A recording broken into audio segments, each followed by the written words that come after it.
कास पठार रस्त्यावर वाहनाच्या धडकेत भेकर ठार. वाढत्या पर्यटनाचा दुष्परिणाम.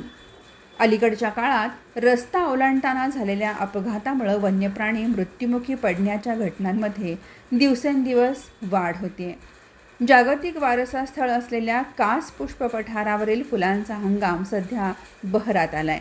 यामुळं पर्यटकांच्या वाहनांच्या संख्येत लक्षणीय वाढ झाली आहे. दरम्यान भरधाव वेगानं जाणाऱ्या वाहनाच्या धडकेत भेकर ठार झाल्याची नुकतीच घटना घडली. पारंबे फाटा ते घाटाई फाटा दरम्यान हा अपघात झाला.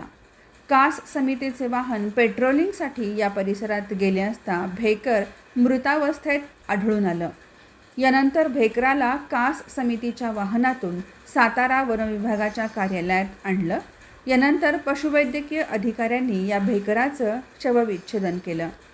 दरम्यान कास पठार परिसरात रस्ते अपघातात यापूर्वीही अनेक वन्यप्राण्यांना आपला जीव गमवावा लागला आहे.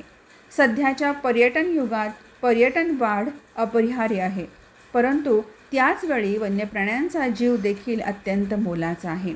याचा विसर पर्यटकांनी पडू देता कामा नये, अशी प्रतिक्रिया सातारा तालुक्याचे वनपरिक्षेत्र अधिकारी संदीप जोपळे यांनी दिली आहे.